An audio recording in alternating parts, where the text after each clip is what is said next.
We'll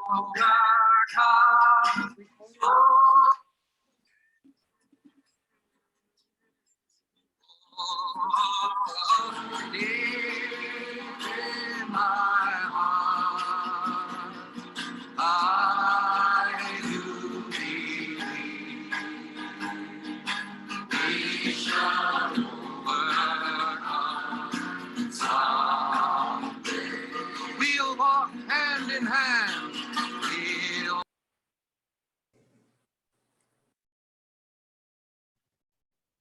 Hi, everybody. Thanks so much for coming to SURJ Altadena's monthly meeting. We're so glad you're here. Please make yourself comfortable. If you have any accessibility needs, like you can't hear us well, or if there's anything else you might need, you can let us know in the chat. We invite you to include your pronouns with your name so that the information is accessible to everyone.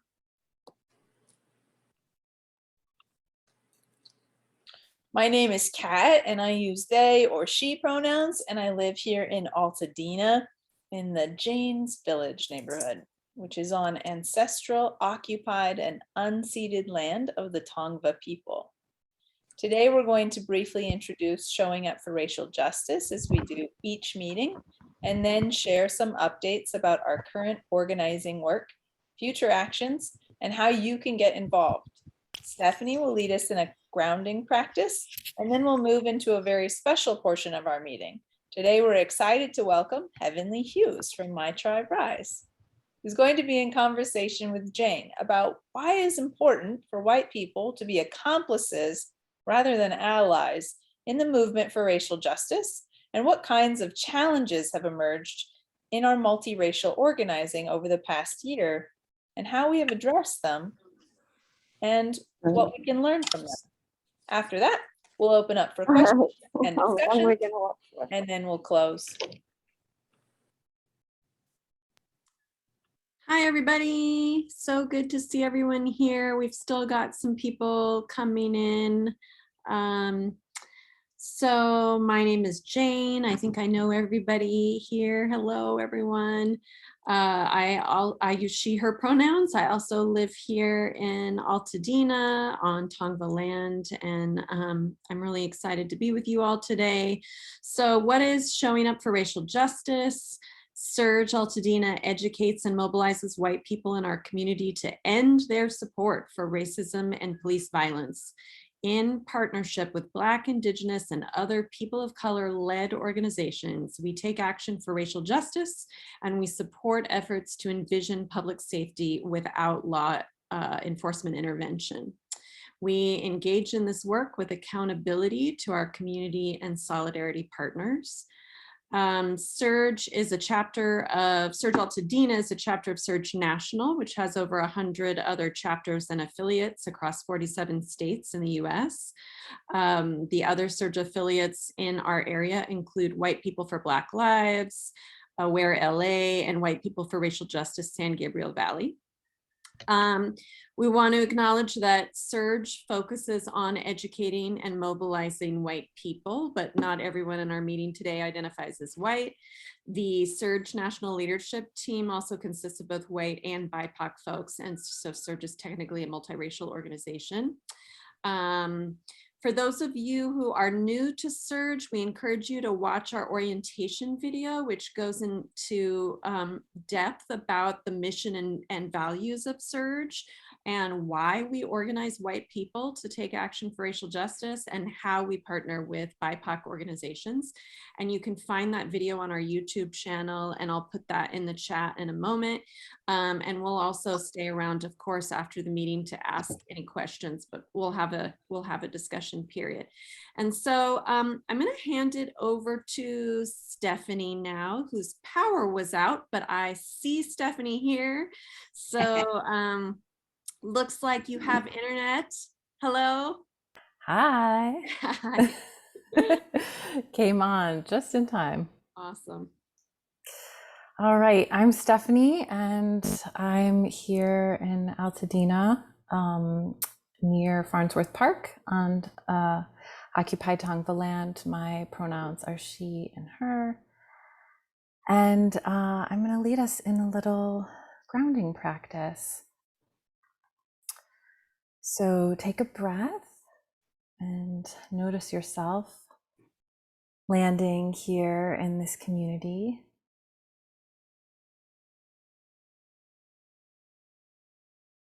Notice your feet on the floor, your seat and the chair. And let the parts of you in contact with the earth root down so that you feel firmly planted in this place.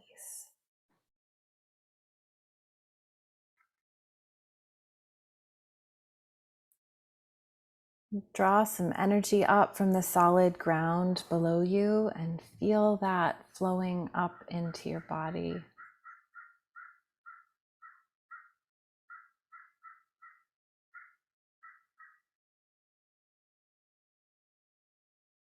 Notice the parts of your body that may not feel quite settled, and bring this grounded energy to them.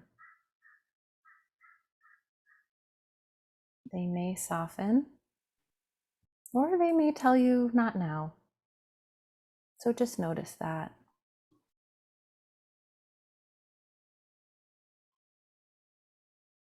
Bring curiosity to anything that bubbles up. Curiosity is different than figure it out or fix it energy. So if you're feeling figure it out or fix it, notice that.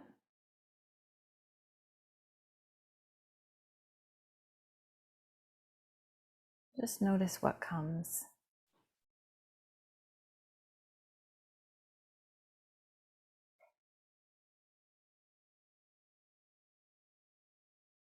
Now notice the open space above you,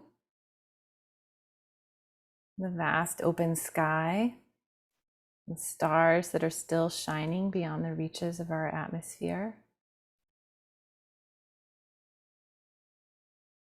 And bring that spaciousness from above you into your rootedness, like it's flowing in from a stream.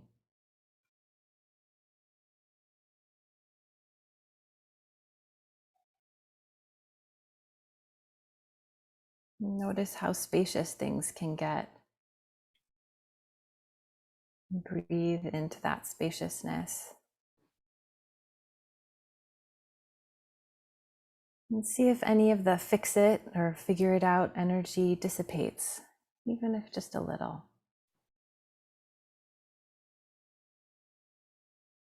Find the curiosity.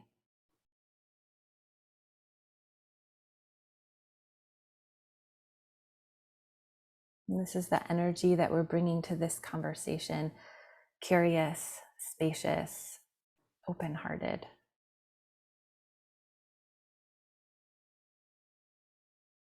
Take a few more breaths here.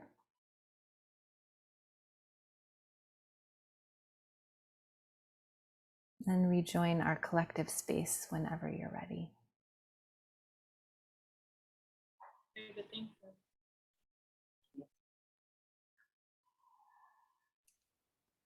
Oh, that was good. I could really visualize those stars because I just took our kiddo to the California Science Center yesterday and we watched the IMAX film about the Hubble telescope, and it had some of the most beautiful, stunning imagery of what our universe looks like. And so I really had that all fresh in my mind. Thank you, Stephanie, for that grounding practice. So we are going to get into some real talk about racism today, and about white accountability. White accountability for some of the ways that we show up in multiracial spaces, often privileging our own egos, our own comfort, our own needs. And so this meeting, it could be a little challenging for folks. And so before we jump in, I wanted to share some of the communication guidelines that come from one of our sister chapters, which is Aware LA, Alliance of White Anti-Racists Everywhere. So in SURJ, we recognize that it is not always possible to create a so-called safe space, because one person's sense of safety is often not what feels safe to another person, especially when there are power dynamics in a collective space. But we can strive to create something that people often call brave space, in which we show up ready to listen, curious, like Stephanie was talking about, humble, speaking from our own experiences and leaning into our discomfort, allowing ourselves to feel discomfort without needing to be defensive or justify. Some ways that we can do this are to use I statements, to avoid being competitive about who knows more or who is more down with the cause, because white people, we know, like to do that. You know, it sort of sometimes feels like a competition to be the best white person or the least problematic white person. We can use simple language. We can ask for clarification when we don't understand something. We can take risks by challenging ourselves to contribute to the discussion, even if our ideas are not perfectly formulated. So we're all in process, and we've talked about that. I don't know where that slide went, but we've talked about that, all of those points before, and we're going to bring that into. Oh, did I get kicked out of this meeting? You're still there. I'm not seeing any of you. They're still there too. It's Oh, okay. okay. We see you, Jane, and we hear you. You okay? Yep. All right. Something new and different is happening. I just wasn't prepared for it. Okay. So I can't see anything that's happening, but Heavenly Hughes, I am so excited to introduce you. It is my pleasure to introduce Heavenly Hughes, who is the president and one of the co-founders of My Tribe Rise here in Altadena. We, SURJ Altadena, partners with My Tribe Rise often, and the reason for that is that Heavenly and Victor, who co-founded My Tribe Rise, are incredibly powerful, truth-telling leaders in our community who are doing the on-the-ground work of holding the local law enforcement accountable, of empowering and uplifting the Black community in Altadena and Pasadena and beyond. And it's just such a deep, deep pleasure to work with them. And Heavenly and I have been chatting a lot over the past year, and we've worked together a lot, and a lot of white folks have stepped up and have been learning about and committing to racial justice here in Altadena. But we've also encountered white folks, including myself, making mistakes, making it about ourselves, getting uncomfortable when we're challenged. And so I had the idea, like, maybe we just talk about this as a group and talk about what it looks like to take feedback from our BIPOC comrades and to really learn from our mistakes. So Heavenly, welcome and thank you for being here. Do you want to just kind of chime in generally about about this topic before I start asking you specific questions? You know, Of course. Go ahead. It's so good to see your face, Jane. Can you see me or not? Now I can. Yes, Good. now I can. It feels like a better conversation when I know we see each other. I know, and I really rely on reading people's facial cues. So I was super freaked out when I couldn't see you, but there you are. Hello, I'm so excited to be here. Thank you all for joining. I'll definitely say just what I see now is a step towards supporting BIPOC, the BIPOC community, just to even have interest and concern and curiosity of how to support Black people, how to support BIPOC people, how to support poor people, underserved communities. So I just appreciate being here. Jane and Kat and many of you familiar faces. I just see so many familiar faces. So good to see you all. I've seen you put your thoughts and words into action. And that's what I would like to talk about, how to put support into action, how to really be accomplices. So yes, thank you for having me be here today. Yes, absolutely. So are you, Heavenly, are you down to kind of like spill the tea to get real here. I kind of am hoping for some radical honesty, because my sense is that, tell me if I'm wrong, but my sense is that often Black people don't feel like they can actually tell white people, here is how you are not doing it right. But I think in SURJ, we're trying to create an environment in which we are asking for that kind of feedback. So I guess I just kind of wanted to start with like, what has it been like for you to bring white people into your work with My Tribe Rise? How has that been? Do you feel like trust is possible between Black and white people?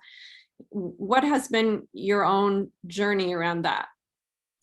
Well, since I've been in this space with My Tribe Rise, being in a nonprofit space, also the space for social justice, like really out there connecting.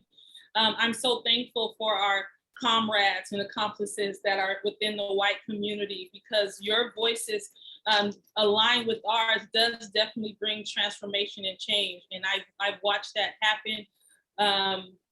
Even when we've mobilized, when it's in regards to Anthony McLean, and we're all calling into the Pasadena City Council meetings, it's making a difference. And these types of changes take time. I think about the story about Martin Luther King, and they said it started about 40 years before you actually saw some changes happening during the civil rights movement and during his time. So I appreciate the time that you all are putting in to take action for racial justice, for supporting. And again, I'm just glad to be here. I'll say that when we talk about trust is built. And Jane and Kat, I talk to you guys about this all the time. I create personal relationships. And so if I see that what your content of what you're putting out there with your mouth and your action aligns with the type of support that we need, it creates for a good relationship, a good fundamental relationship. And so those things work. When you're able to have, what I always believe, we got to have connect and dialogue so we can be able to have understanding. And I know Victor and I, we appreciate when we're able to talk to you just like this, Jane and Kat, and have dialogue and conversation so we can understand each other better. Because I've never really been in the space of feeling white and privileged. So when I'm able to have those type of conversations, even with you, when we're talking about the different perspective that we have about situations, you help me understand, okay, so I can see how this white person may be thinking, but let me help give some guidance for transformation so I can really show you what support looks like. Yeah, absolutely. And thinking about trust and how it's something that's built, it happens through relationship, that we have to be there for each other. We have to really get to know each other. And I remember when Kat and I first started the SURJ chapter, and we were like, clearly we want to support the work of this amazing organization that My Tribe Rise. We didn't even know about them, and they're like leading these marches. And so we reached out to you, and you were both very welcoming, but you were also like, what's your story? Now, who are you? What do you want from us? You understandably were a little bit like, well, let's see what you're going to do. Let's see if you're going to show up. Let's see how many times you're going to show up. And so you guys have been consistent, Jane and Kat, and many people from SURJ have been consistent, and we appreciate it. Yeah, I think what it's making me think about is that I think sometimes white people who are anti-racist think that somehow that will be self-evident, that they'll show up and they're, it will just be seen and understood, that their heart's in the right place or whatever. But one of the things that I think you're pointing to, and that becomes very clear in this movement, is that, no Black people have any reason to trust any white people until they have shown themselves. I mean, you told me to be radically honest. It's a hard one. I mean, I experienced when and that's why I was brought up when I got into this space, because before being a part of establishing My Tribe Rise, I remember I purposely and intentionally said, I'm no longer going to work for white people. I don't like being called a token, because I was the only Black person in these executive meetings. Oh, look at our token. She's doing really great, isn't she? And at that time, I wasn't in a space of taking the time to feel like I need to explain why that's offensive.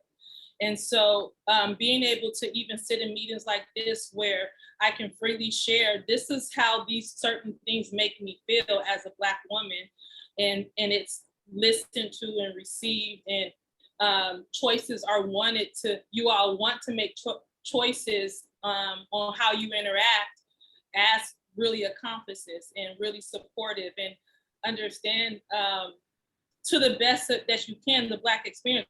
I don't think I could ever really explain it, because you kind of have to live it, but I can share as much as possible if that's a place where, you know, who I'm talking to, who the people are here are at. We want to understand how we can not only say, you know, I'm about diversity, I'm about inclusion, I'm about equity, but really put action behind it.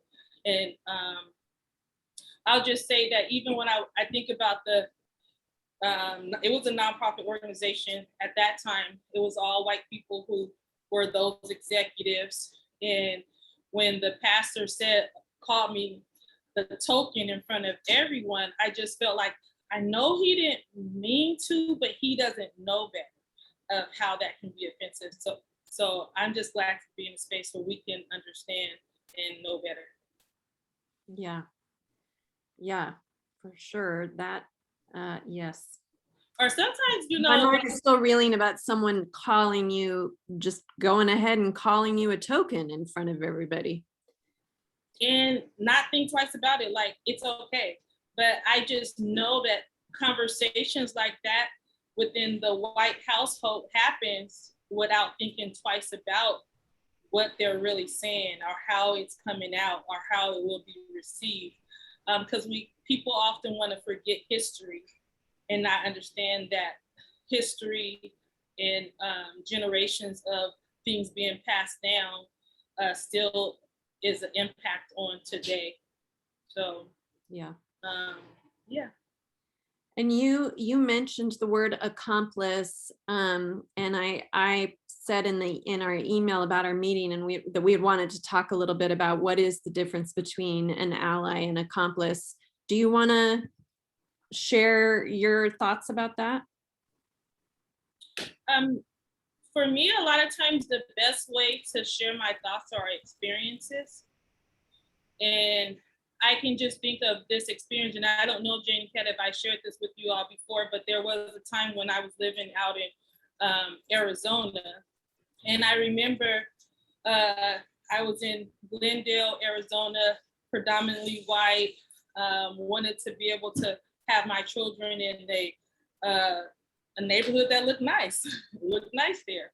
So we ended up living there for about 5 years, but to get to the story, we always used to go and walk through the neighborhood, jog in the mornings and things of that sort. And I remember one time, it kind of reminded me of this movie.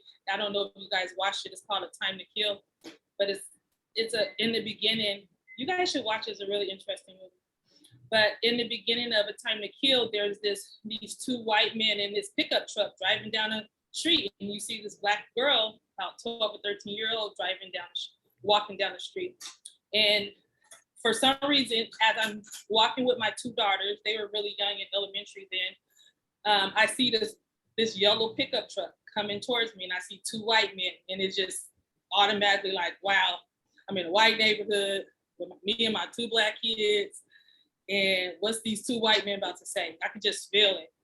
And so as they are driving up, I could just feel something was going to happen. So I told my daughters to run into we're in front of a house, run and hide in those bushes there, and just to protect them. I didn't want anything to happen to them. And the two white men had these those 7-Eleven slushy things, but they were filled with brick ice.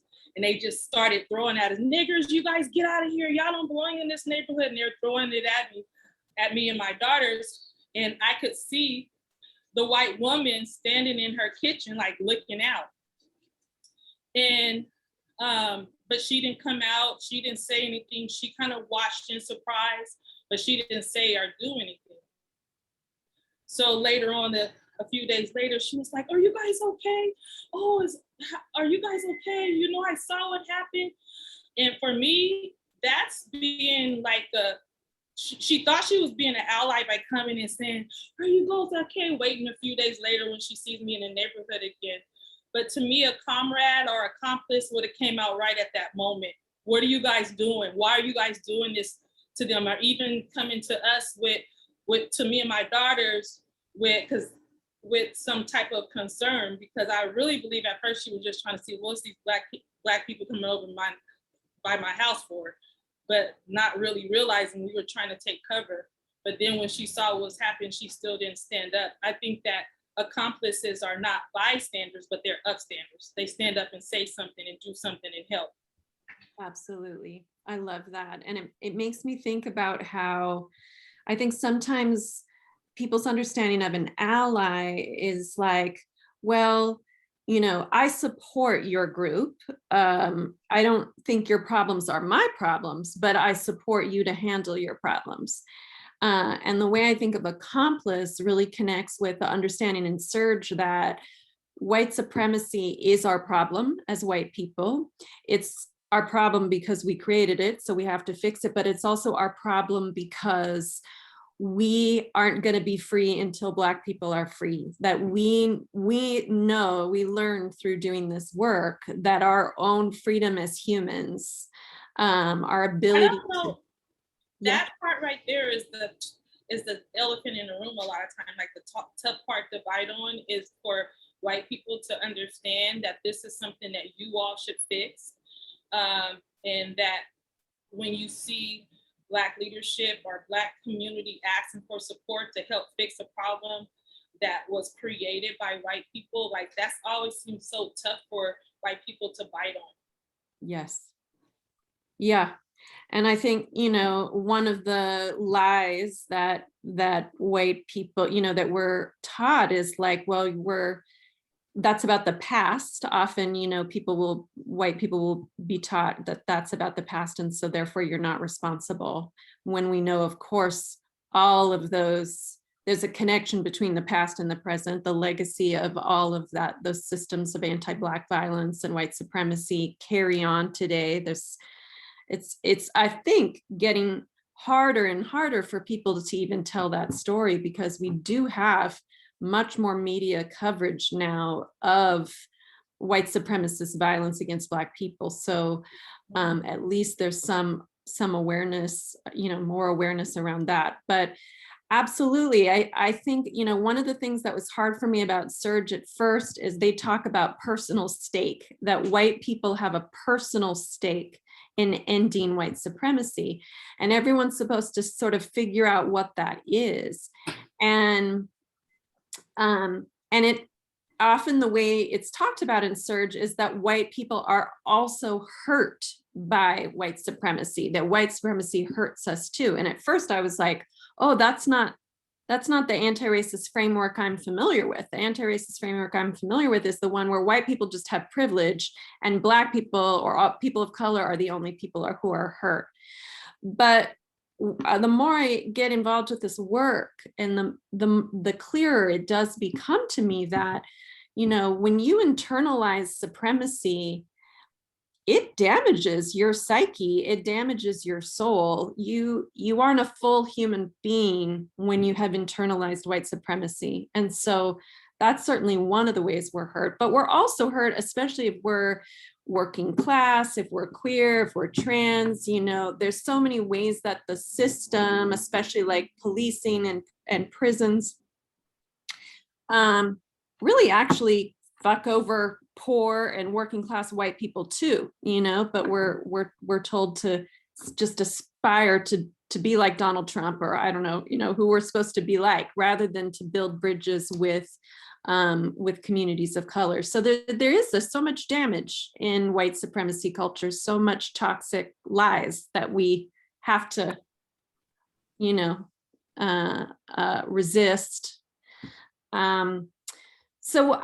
We talked before this meeting about some specific things that have come up in Altadena, in the organizing work that you all are doing here, and some of this involves our partnership with SURJ too. And we thought it would be instructive to just like talk about some of these examples. So the first one was that you all got some negative feedback from some white folks in the community that they didn't like the Black Power fist that's on your in your logo, that they felt was it threatened, or they felt like it was intimidating, and they they felt attacked by it. They like, yeah. So one of our advisors, one of our advisors called and shared with us that, and it was said to us that it's white people who support our movement for justice, for social justice, for racial justice, that they do support us, but for some reason they ask, well, why does Heavenly always have to put up her power fist up? And why every picture she takes, she always has her fist up? I feel like I'm under attack. Jay, because we have talked about a lot of stuff in this past year or so. So when that one came to me, I was like, what is going on here? I don't understand. How are you supporting our movement and then just snatching away our power and unity? That's something I put up for power and unity, especially within the Black community. Unifying and bring solidarity within the Black community, that we will rise. We are rising. And I also include white folks to do the same things, to say we're in unity. We are in, it also means resistance against racism, resistance against oppression, resistance against this system of racial injustice. And so Victor is here with me, and he says when he puts it up, it means all power to the people, because it says we are the people. So that kind of like took me for a loop, and I kind of just wish that I'm real approachable. I'm not trying to attack you unless you're trying to attack me. But I will protect myself. But, I just really didn't understand that, Jane. I think I even called you and Kat immediately, like, is there something I'm missing here? Like, how are you supporting me, but supporting our organization, supporting our movement, but then making calls and saying you need to tell her to stop putting up the power fist? Right. That to me is not, that's maybe like an ally, but not an accomplice. Right. Like, events, but you're not really supporting. Or maybe not even an ally. When you called and told me about that, I was, I think one lesson that we can take away from that, and some of the other examples that we're going to talk about, is that many white people, that white privilege often makes white people feel like, well, we can be supportive of BIPOC people, but only on our own terms, that our anti-racism is actually pretty fragile and tenuous. It's like, oh, well, sure, I'm going to give that to you, give my support to you, say I'm for equality, but really it's very contingent on my feeling comfortable, on my feeling like, you love me, you're not mad at me, you're not doing anything aggressive, anything, all of this stuff. And so, well, this is the uncomfortable space. So this is that space that you were just bringing up. Like, this is that elephant. So that we're all trying to cross this bridge of racism in this country. So this is not people too comfortable living in that lifestyle of racism. So now we have to get a little uncomfortable with how this structure and how life has been here. So yeah, I guess it could be a little uncomfortable. So I would say expect that. Yeah. Yeah, I don't know who those white people are. I'm very interested to find out who they are, but and I would just love to call them and chat with them. But I think, you know, that would be our work, is to kind of push them on like what's going on for you that you're having such a hard time sitting with this discomfort. There's also a whole historical piece, like, why don't you know what a Black Power fist is and means historically? You know, they're missing some important information, but also this piece around like, why are you leading with your own ego, your own need for comfort? And then, you know, I don't know if you want to talk about the Owen Brown memorial issue, but I thought that might be good for us to talk about, because that also gets at kind of another common trick of white supremacy. So just to Well, can I say one other quick Yeah, thing yeah. about what you're already talking about? I just think that when it comes to knowing how and wanting to be supportive to Black leadership, Black organization, that I just feel like, don't try and structure how we feel we want to advocate for justice, whether it was with our fists, with how we might have a little extra tone in our assertiveness in our voice.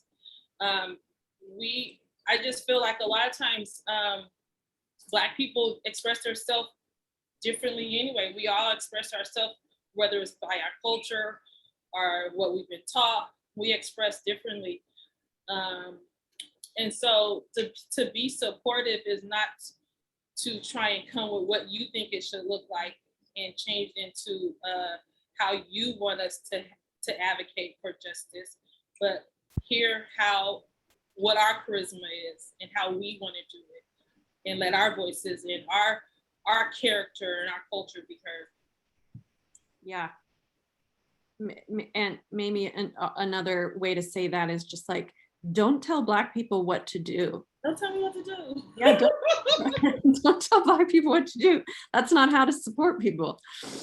I'm glad that you're talking about this. I have a thought or comments at the end. Oh yes, hi Gloria. Yeah, do you want to put it in the chat so we're sure to circle back? And also, Jane, if it's totally how you feel about it, but I don't mind if people ask questions while we're going, or if you think it'll be, you know, I don't want to. I know how you got your structure going on, so I'll let it, but I am open to answer. Well, please you are always welcome to tell me what to do. And I was thinking though, because we have just like a couple, we're kind of wrapping up. We had just a couple more examples that we wanted to talk about around a theme.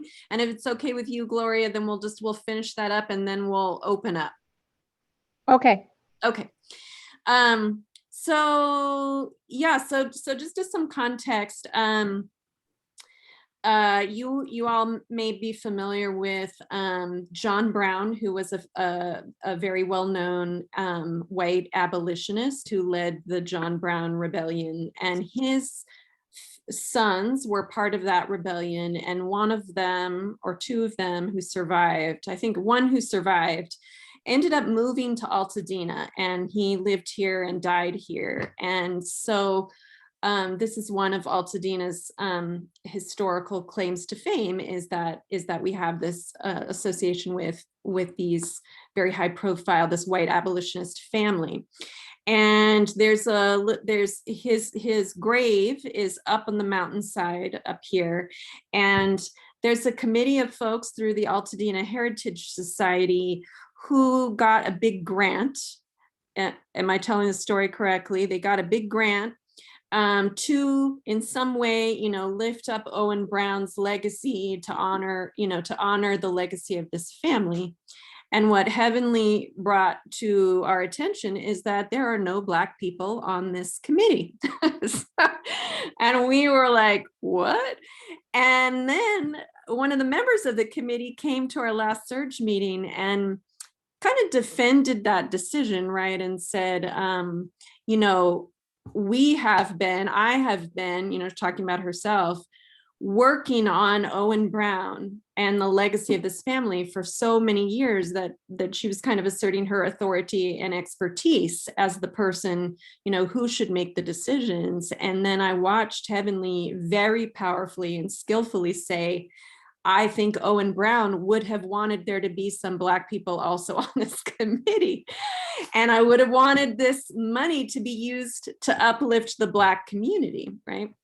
So to me, this was another example of, kind of on a theme of like, I think this person really thinks that she is an anti-racist person, an ally. Yeah. So I have my own sense of what's going on wrong here with her, but what was your analysis of? That's a perfect example of someone who believes they're being an ally.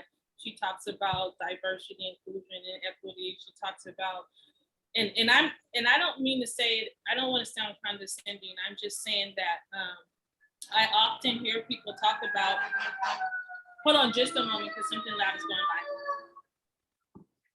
I often hear people talk about diversity, inclusion, equity, and it's just like something they've studied. They know exactly how to say it. They know all the right words.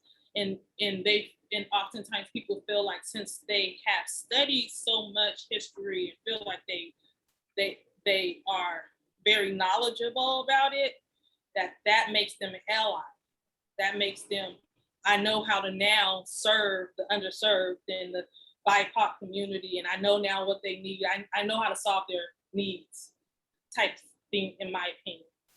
So when I see these all white committees talking about how they want to serve the underserved, the poor, they want to use this money that, Owen Brown was an abolitionist and, we want to carry on his legacy. And I'm like, well, how exactly are you carrying on his legacy if you're not hearing the voice of the Black community? Like, we can tell you best how you can help us and how you can help us, what you can use that money for to help the BIPOC community as a whole. Because when I hear the different budgets, I'm listening to all these budgets, and I mentioned, it just sound like the money's going from one white person's hand to the next white person's hand. And how exactly is that helping the economic development of the Black community?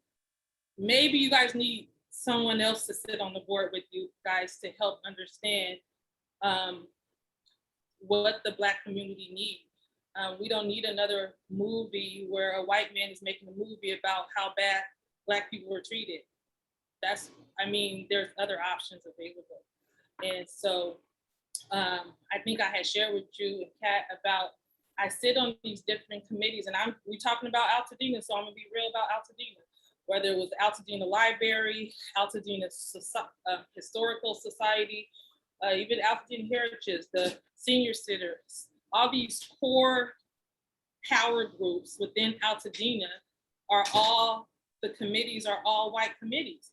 But everybody's talking about how they're in the social justice movement and how they're trying to serve the underserved community and the Black community, but they're not letting the voices or the experience of the Black people be heard. And I just feel like when you talk about accomplices can understand that, okay, well, maybe Heavenly didn't get all the education that y'all want her to have to sit right next to you, but she got the experience that she can share with you. So maybe you can bring some Black people or someone from the underserved community that has experienced that space. I had to tell Steve Ramel, I said, I don't think you ever been poor before. I don't think you ever been homeless before. I have. I can tell you how it feels just to be able to have a safe, I don't want to get off board, but I told him, I said, I can tell you, being a Black homeless woman with 2 kids back in 2004, how when they brought up about having a safe place for people who are homeless that's living in their cars to be able to park. I said, that's something that could help poor people, unsheltered people in their cars. But he thought that it was a crutch versus a help. But I know that for those 2 or 3 months that I was homeless with my 2 daughters and the police would come knock on my window every time I'm trying to find a place for us to sleep because we're tired, but we don't have a home at the time. But I'm working as hard as I can to get to that next space. That if I had a safe space where I can park, where the police ain't coming and harassing me, because all me and my daughters are doing is trying to get some sleep, it would have been a help. It would have made me have some peace. Babies, we can sleep. We'll get up in the morning, go to school, do our daily routine, but at least I don't have to, because there's a lot of areas in white communities where you can't park. They'll tell you, we don't want y'all parked over here, but a lot of times it feels the safest in these really lit up wide streets or but I had to tell Steve Mermel, you have to listen to people who have experienced it, because you've never been poor before. You've never been Black before. So hear me out. So I think I went a little bit more into it, but that I just a lot of times give examples. I love that example, and I just want to say we need to fire Steve Mermel. Number one, he's the worst. Put that out there. He just put that out there, and we need to always ask the question, who's on our committee?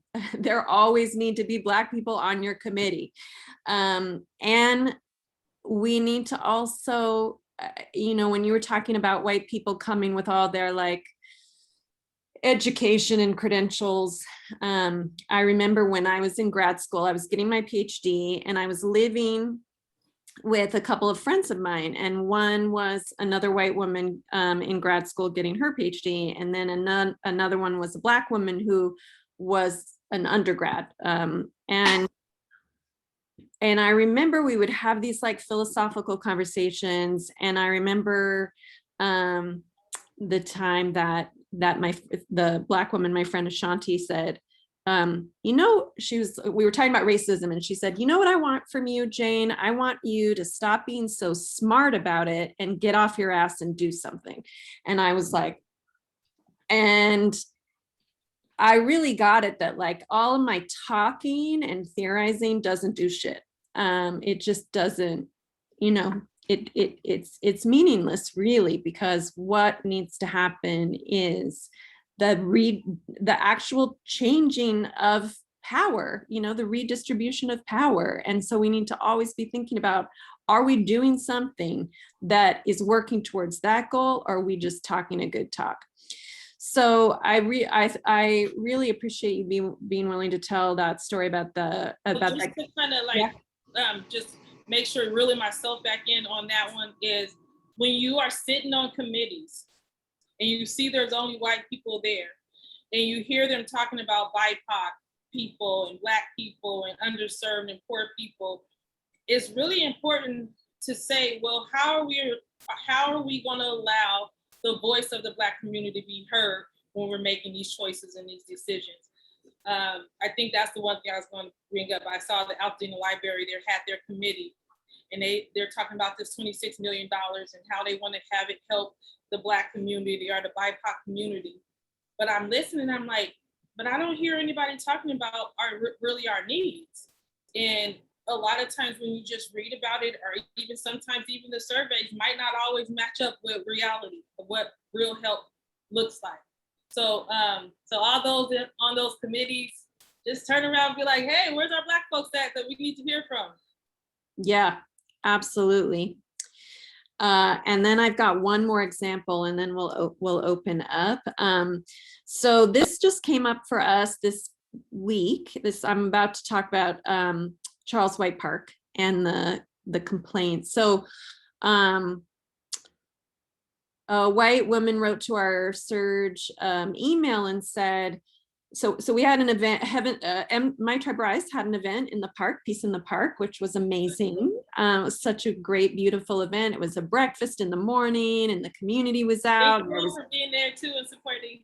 Yes, there was music, and the SURJ table was right in front of the cops. And so that felt like we were, sort of like blocking them. And then I wrote, I put defund on our little sign. So it was this great event, and one of the people that you honored at that event is a Black man who lives in Altadena. Yeah, and who has been a really instrumental figure in creating peace in park areas, community areas where gang members, who my tribe rise calls tribe members, often engage in violence. So he's been really instrumental in making sure that there's been like no retaliation after certain shootings, things like that, bringing Crips and Bloods together in Altadena. And so Heavenly and Victor honored him at the park, and then SURJ got an email from a woman I'm presuming is white. I actually haven't met her, but I'm presuming she's white. That said, I was at your event today, and I couldn't believe you honored this person because he's often loud in the park, he's drinking, he's playing loud music. We have to call the cops to get him to settle down, and we're trying to get our kids to sleep and this kind of thing. And she said in the email, I support my tribe rise. I support what you all are doing. I even support this man. I want to get him help.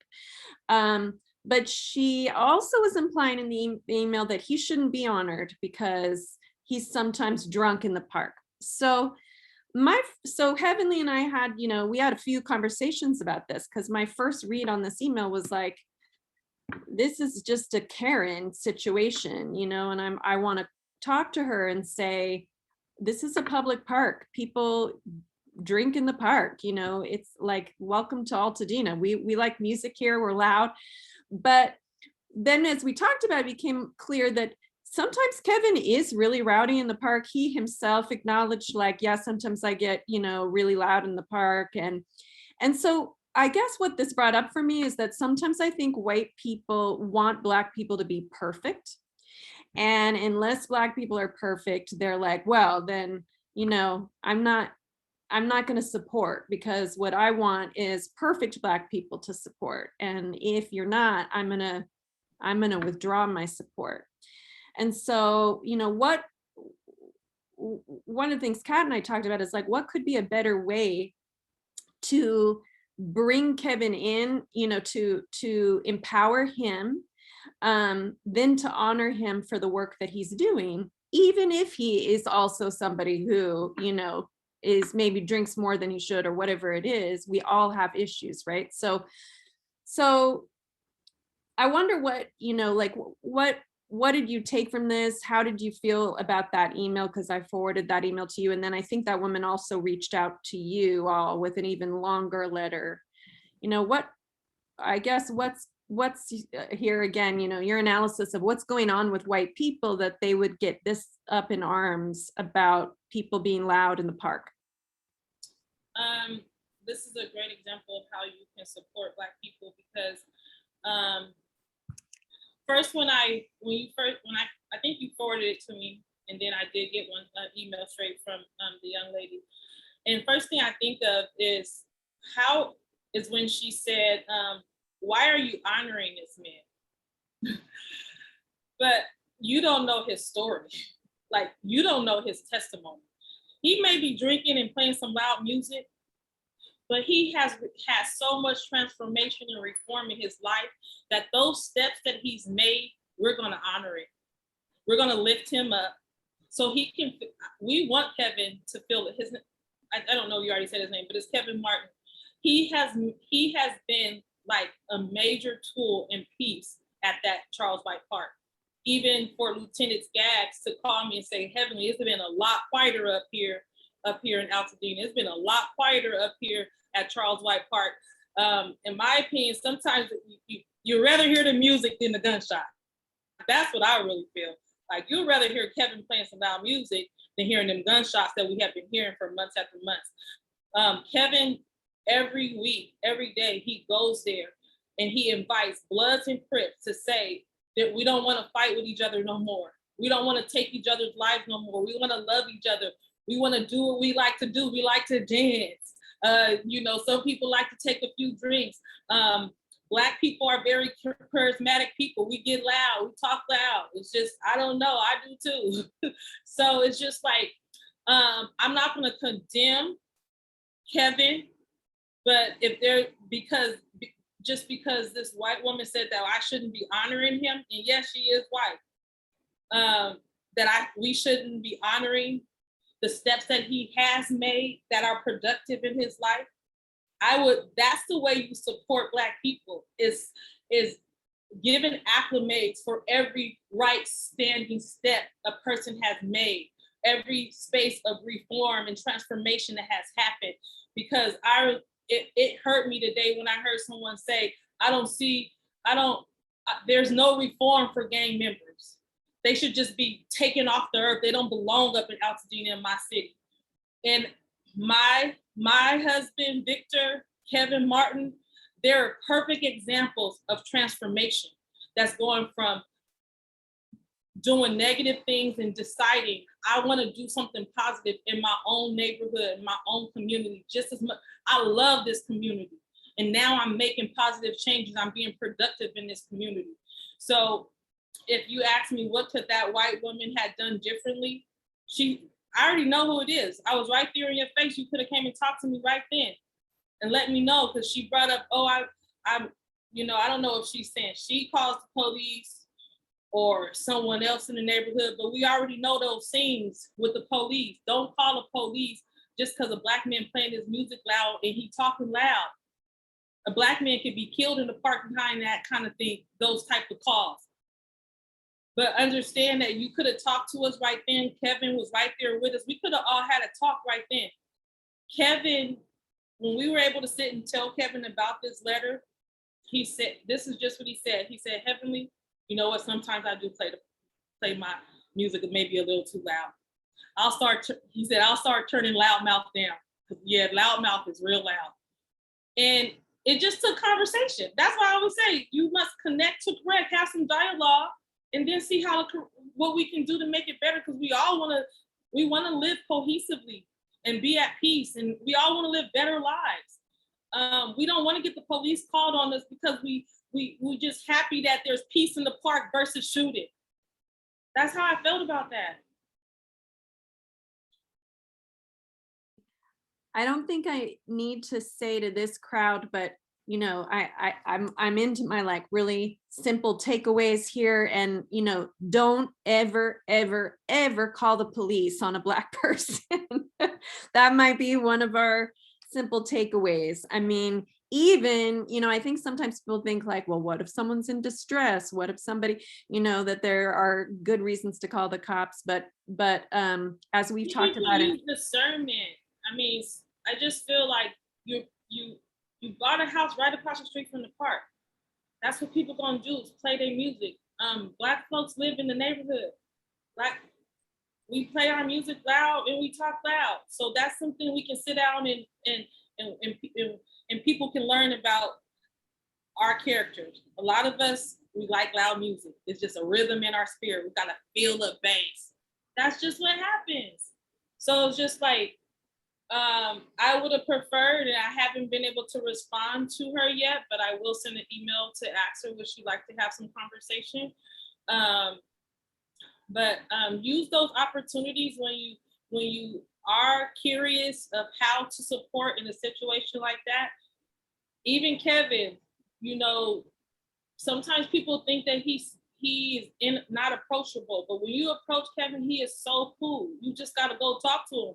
Because trust me, Black people was raised to be scared of white people. We was the one always told, be on your best behavior around white people. Don't say the wrong thing. So we more afraid to tell y'all how we feel than for us to receive how y'all feel. That's just how we was raised. So give it an opportunity. Go talk to Kevin, go talk to Heavenly, go talk to Victor, talk to us. And if it's something that we can come to some kind of understanding, more than likely that's what's going to happen. Yeah. Well, I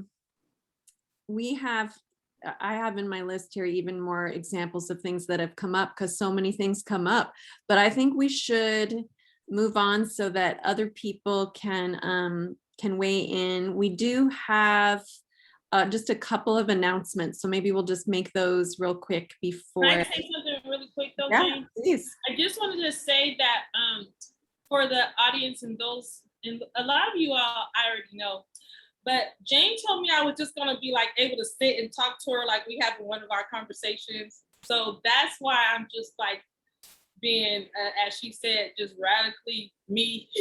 So, you know, I get a little animated sometimes when I'm expressing myself with my body language and all that good stuff. So that's how I talk to Jane and Kat. I just keep it real.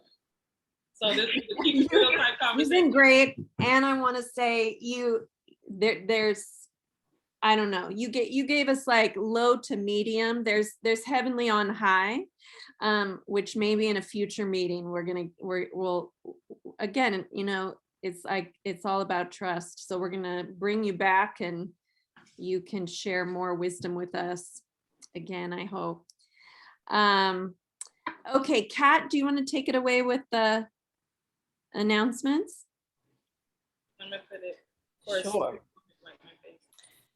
First, our chapter and SURJ National supports BLM's campaign to end police associations. If you want to learn more about police associations and how they're different from labor unions, how police ensure their power through lobbying and labor contracts, how you can plug into the important work to end police associations, we strongly encourage you to attend White People for Black Lives Political Education Workshop. It's on Tuesday, September 14th from 6:30 to 8. And we'll put the link to register in the chat. And then we're gonna throw it back over to Jane to talk about the base building committee. Yes, so I know that everybody here is like, yes, we should talk about all of this, but we also need to get to work, and we do have things that we're working on. We do have some ongoing campaigns, and Kat's going to talk about that. But the feedback that we've been getting from our mentors over at White People for Black Lives is that one of our major actions in terms of getting things done is that we need to build our own organization, our own base, because if we're small, which we currently are, then when My Tribe Rise calls on us and says, like, we need people, you know, to go out for this action or whatever it may be, or we get a call from SURJ National to do some kind of policy related mobilization, which has been coming up, and we'll talk about that at our next meeting. You know, if we don't have people, then we can't take action. So the most important step in making sure that we're ready to take action is to build our own base. And the way that we're going to do that is by bringing back in all of the folks who initially signed up to be part of SURJ Altadena, which mostly happened right after George Floyd's murder by the police in Minneapolis. We had a lot of interest there. So we've got a long email list of a lot of folks who stand by us, who support this work, but who haven't been coming to meetings and haven't been involved.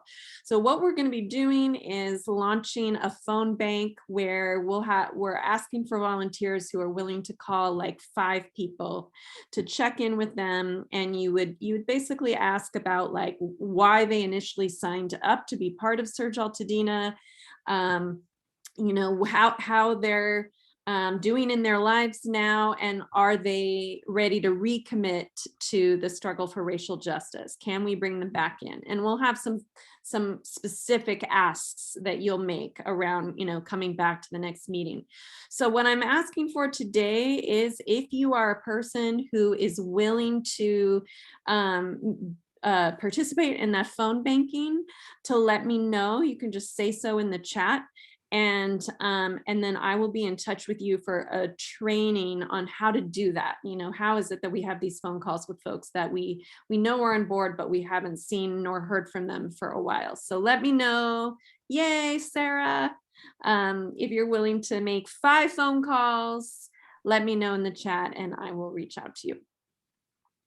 I just want to add to that, Jane. It's really good that you all are doing this. and put in action where your words and your concerns and your heart is. I've heard people right here in Altadena who say they're allies for social justice. And we've talked about showing up for racial justice. You all, Altadena SURJ, and it seems like people feel like they already know how to be supportive. And I've heard you guys talk about in your different meetings how sometimes you operate in white privilege and white supremacy and not even understand it or really know it, because it's just like some people are accustomed to it. So I'm glad you guys are doing the phone calls to be able to help people understand what this is all about and how to really support BIPOC and Black people. Thank you so much. Absolutely. Thank you. Another thing that we want to be sure to do each month is to support our community partners. And so our donation this month is for My Tribe Rise. We can thank Heavenly again for coming to share her wisdom with us. And you can donate. They use Zelle or Cash App or PayPal. And I think Jane will put the PayPal link into the chat for you in case that's your favorite way. The other actions and events that are coming up through our community partners are Aware LA's 3 Strikes Law repeal meeting, where they're going to have organization talk about trying to repeal the 3 Strikes Law. And then Justice LA has a virtual action twice a week, every week. And so if you're interested in joining them for their virtual action, I'm sure they would love to have you. And then our ongoing actions for just SURJ here, we are still working on justice for Anthony McLean. So if you have time on Monday afternoons to give public comment at the Pasadena City Council meeting, we would love to have you, your new fresh voice, instead of our voices all the time, it could be your voice asking for accountability from the police. And then our base building committee. It looks like from the chat that we have a lot of takers for that. So that is such excellent news. So wonderful. And so I'm just going to give a little plug to our shirt in case you're interested. You were jealous. You saw our shirts the other day and you were feeling sad. You can get one too. And you can follow us on Facebook. All right. And so now I'm going to stop sharing and we can open it up to everyone. Anyone who wanted to chat with Heavenly and Jane about what's happened, the floor is yours. I just want to say too, I see a lot of faces here that really do put action into supporting Black people, showing up for racial justice. I just want to say, I will say everybody's name, but so good to see you all. Kat, can you make us, oh, I can do it. Yeah, I forgot that's an individual choice, gallery view. Sorry, I was gonna try to make you give me gallery view.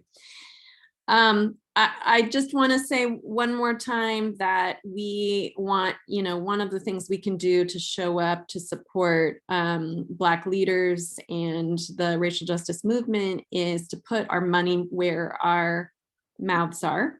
And so one really great way to do that is to make a donation to My Tribe Rise, especially after today, because Heavenly has been so generous with her time and her brilliance and her honesty with us today. So I have put My Tribe Rise's PayPal in the chat. And then who was it who had a question? I think it was Gloria. Are you still with us? Do you still want to? No, I'm good. I'll pass this time. Okay. Well, that's really a way to support Black people, BIPOC people, underserved and poor peoples by supporting Black organizations, grassroots organizations that's really out there, boots on the ground, and I feel like for us, and I'm going to plug My Tribe Rise, we do our best to really create a space for peace where we can have time to connect, time just like this type of community conversations allow us to see one another, see each other's mannerisms and rapport and understanding. And I just, when we were talking about Kevin earlier, I just want to say that we all have, I feel like sometimes when white people may look at Black people and just feel like, wow, they act different than we do, or they express themselves differently than we do. And, or they're not as educated, or they don't have the same capital or prestige, and or just things like that. I just ask that you guys, that you all encourage your family, your homes to reach out and take a step towards making positive connections with Black people. I think it really makes a difference to get to know us and humanize us, even in your own minds, within what we've been taught with this systematic racism that does exist from a young age in both the white community and the Black community. So that's what I really look forward to, is white folks taking the chance to take time to understand Black people. Reach out, say hi. So those that live by the park, I don't know if anybody lives by the park, be sure to say hi to Kevin. Let him know, because he was feeling a little down and out about the letter. And I told him, you're doing good things, you know? So say hi to him. I'm hoping he has a beer for me when I get there. Well, he does like beer after work, after a long day at work. Did we fix the PayPal problem? People were saying in the chat that the first, okay, awesome. All right. The first link that I put there didn't work, but so this is, you know, like such, I think, a rare and incredibly valuable opportunity, which is, you know, to think through also some of our own mistakes. I'll share that one of the things, since we were talking about mistakes white people have made here in Altadena in the last year, one of the things that I did was I got on one of our community conversations with Heavenly and Victor, and I was just going hard about, you know, justice for Anthony McLean and how our city council hasn't done it right. And I just got on my high horse and I just started criticizing one of our city council members, John Kennedy. And he is a Black man. I knew he was a Black man, but I wasn't thinking about, I don't know him very well, and I don't know his history, and I don't know what he might be trying to do. I didn't know what he was trying to do in the background. And so I got a lot of really instructive feedback from Black folks who were on the call and either spoke to me directly or spoke to Heavenly about me. And Heavenly shared with me that, you know, sometimes Black leaders might seem like they're not doing the work, but they're doing the best they can to do the work behind the scenes while keeping their position, you know. And so I had been very critical without knowing the history of Black politics in Pasadena, which frankly, I think it's going to take a lifetime for me to learn all who knows who and who's arguing with who and who used to do what. It's a lot of folks here have lived here their whole lives, and these, you know, these histories are really complex. And so sometimes as a white organizer, you sort of step in and think you know everything that you need to know, and you don't. So I got a lot of feedback for that. And it's like so tempting to be like, wow, I fucked up. I'm just gonna get in bed with Kat and eat way too much ice cream and like just feel, I don't know, wallow in shame or whatever. But the one thing I just always, I chant it in my mind is like, pick yourself back up and get back to work. Pick yourself up, get back to work. You know, that's what we do. And that's what Black people are expecting us to do. No Black person thinks it's useful for white people wallow in shame is my sense of things. I think did we lose Heavenly? Was she like, enough of these white people? I think we might have lost her connection. Any comments, questions?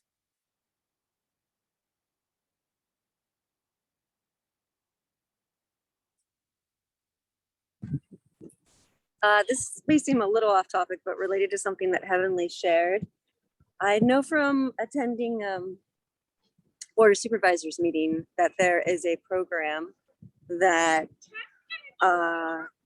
community centers and also churches and places of faith can get funds from the city to allow people to stay overnight in their parking lots. And so anyway, she talked about like having a safe place when she was living in her car. And I was amazed to find out that churches could and other faith organizations could get funds from the city to be a safe haven. And I wondered if anybody was familiar with that program and if anyone is utilizing it in Altadena and has experience with it. Just wondering, but I wonder if Heavenly knows, but she just left. So just throwing that out there because I wanted to research it more. Would you be willing to email Heavenly about that? Because it sounded like she was just recently, I know she had that meeting with Steve Mermel. Steve Mermel, by the way, is Pasadena's city manager, and he's in that position I did not even know about until we started campaigning around justice for Anthony McLean, that it's an incredibly powerful position. The city manager has the power to fire the police chief, to fire police deputies. And he has been quite conservative and a roadblock at every step. So it looks like looks like Heavenly's coming back on. Heavenly? Hi, are you there? Can you hear us, Heavenly? Okay, you're muted. You missed my joke about how maybe you were like, I am so done with these white people, and you just hung up. Oh yeah, it just hung up. Yeah, I missed that joke. Anne Marie had something she wanted you to know about. Hi, Heavenly. I wanted to share with you. Oh, I'm sorry, I cut out. I wanted to share that this relates to something that you shared about feeling safe in your car, that I heard while I was attending a Board of Supervisors meeting, that there is a program where churches and other faith organizations, and I guess other community organizations, I'm not sure who it's opened up to, they can get funds from the city if they will allow people to stay overnight in their parking lots to create safe places.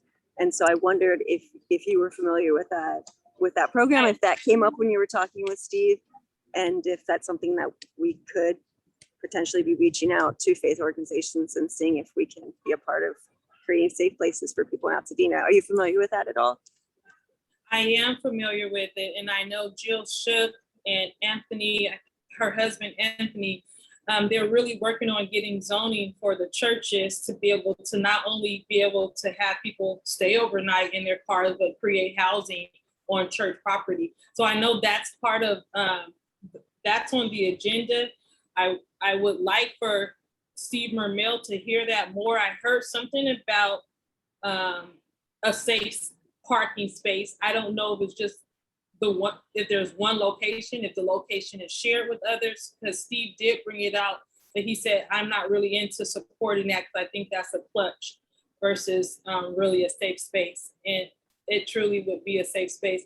So when we're calling in on the city council meetings, be sure to stay for the agenda that's talking about rezoning for the churches to be able to house unsheltered people on their properties, because the city council needs to hear our voices on that.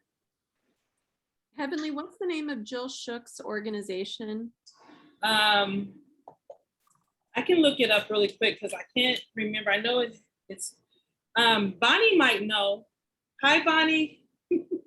How are you? Good to see you. Bonnie, do you know the name of Jill Shook and Anthony's organization? No, not off the top of my head. I'm sorry. Gloria asked in the chat. It's who to making call. housing. Making housing. Is that what it is? That sounds right.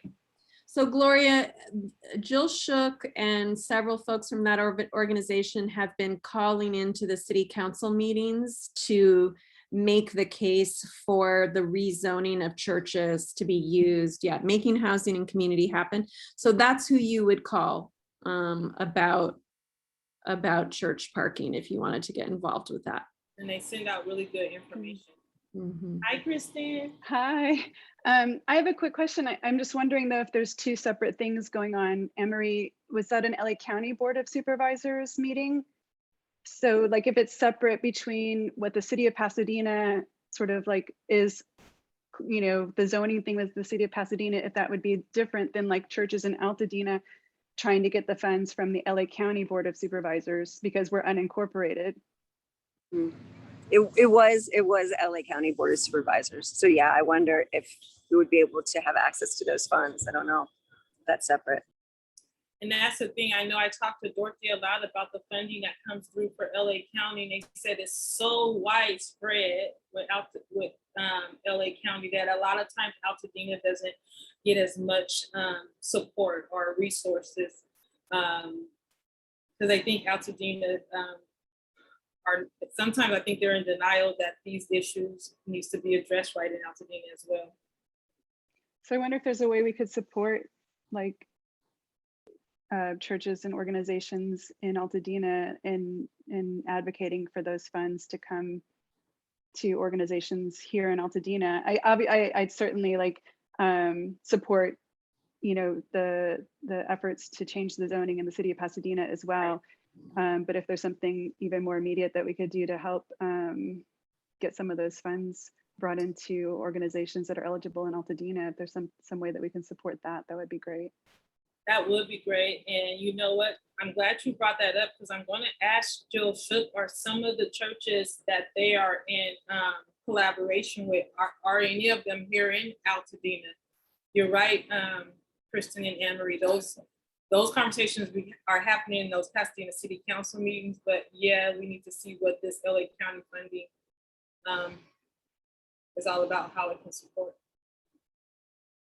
But yeah, that'd be helpful to be able to have safe parking space for people, because there are several people right around Charles White and Loma Alta. We have done some surveys when we do these peace and the park events, that people who are living in their cars right around the park and right around Loma Alta Park. And a lot of times people want to be in denial that it's happening, but it is happening. And during the time of the pandemic, we saw a lot more of it right in Altadena.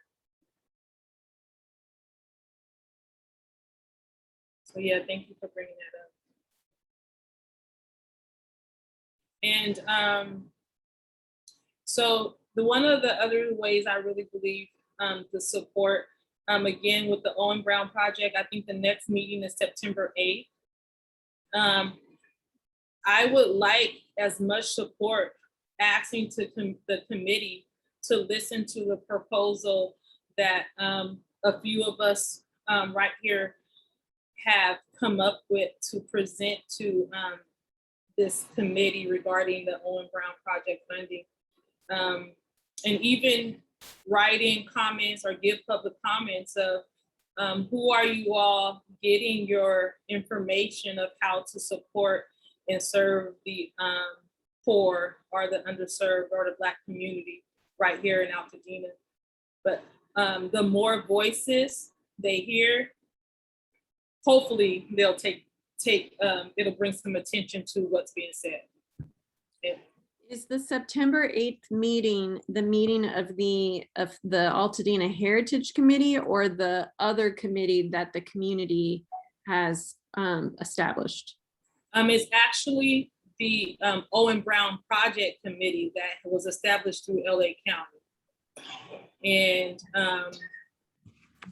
I just feel like the committee needs to hear that they said that this has been going on for 20 years and they had really tried to reach out to community and they weren't really getting a response. But what I would like for the committee to hear now is that there are people that are now paying attention, want to give their suggestions and proposals of how they can truly support the economic development of Black community, that the voices are here now. Even if you couldn't find them 20 years ago, you can hear them now.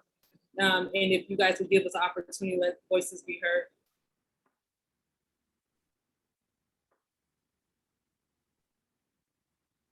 Kat, is that the link for the next meeting?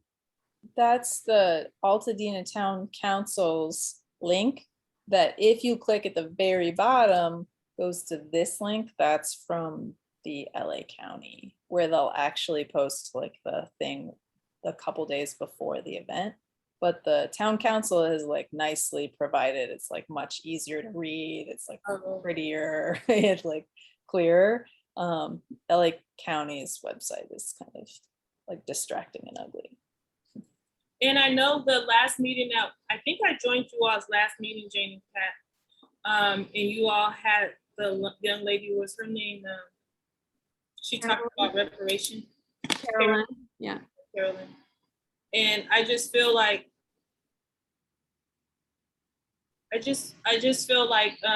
she talked about reparations, and I know that right here in Altadena, a way that you can start that process of reparations is by supporting your local Black businesses.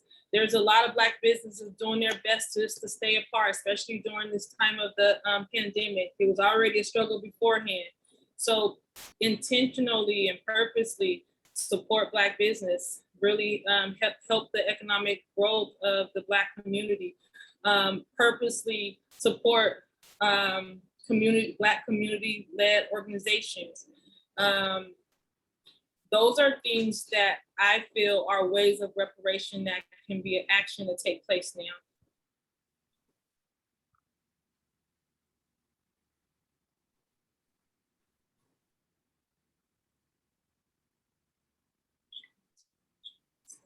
Any other? Yeah. So did anyone have any questions you guys would like to ask me? But now I see a lot of familiar, everyone that I know. I see Tracy came on today. Thank you so much, Tracy, for joining. Carol and Zachary, and I think maybe Jeff. I don't know if we met, but it's so nice to see you all here. Nice to see you too, Heavenly. For sure, and of course, Aaron and Anne-Marie, and I'm reading names too. Bonnie and Steph and Kristen. Of course, I know you all. It's so good to see you guys again. And thank you. You guys have been there in action for what, a year or more now. I remember when I first met Jane, though, we were having our peaceful protest, one of our peaceful protests, walking down, to put a stop to police brutality. We were walking down Lincoln, and I think, Jane, you shared we were in front of John Muir.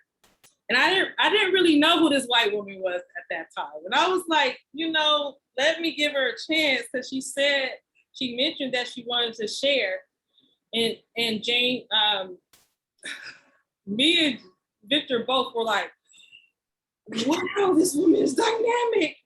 I mean, you hit every point that I feel like even we as Black people may not always know how to express to white people. So I thought it was like the perfect opportunity to really reach out and show white people how to come into this movement of supporting Black people to bring real transformative change within even our local Altadena, how we look at one another right here in Altadena, and we even be the example of transformation. So Jane, you were amazing that day.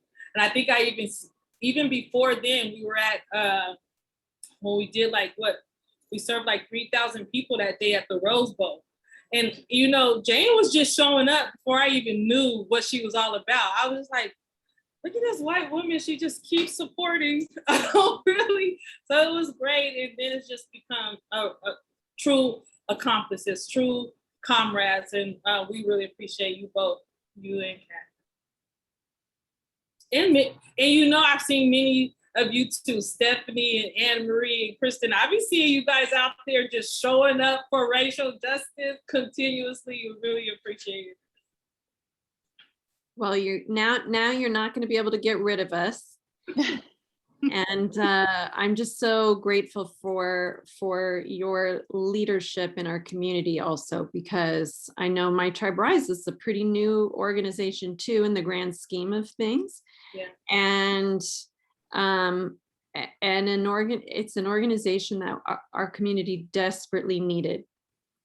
So thank you for stepping up, because I know it has not been easy. You and Victor work so tirelessly with not only not enough financial support for the work you're doing, but also a lot of grief. You know, that there's a lot, I have to say, it's been one thing that's been really shocking to me is to watch how many people in the community want to tear down Black leadership. Yeah. And so trying to, you know, just like withstanding that, making a boundary with that, keeping your eye on the prize. You two have been just phenomenal at that. Thank you. We're doing our best. We're doing what we love. We love reaching out, especially serving we're sensitive and compassionate to Black people. We are. And so we love being able to support and be out there to help Black people, help our people. We also believe in peace. We really want that. So we're doing things that we love doing. We love serving the community. So it's just a passion, but it is true, Jane, that when we're being attacked for doing our best to be right standing, it can become a little heavy, but we're doing our best to stay consistent and keep our eyes on the prize. Great.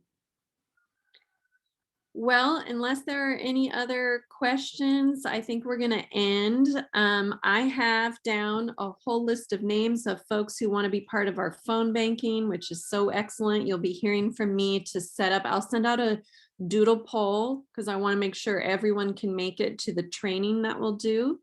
And I also want to thank, it looks like several people donated to My Tribe Rise during this meeting. That's so wonderful. Thank you. Thank you. And we will see you all next month. For sure. Thank you all. Bye. Bye, everyone. Bye. Thank you. Bye. Thanks.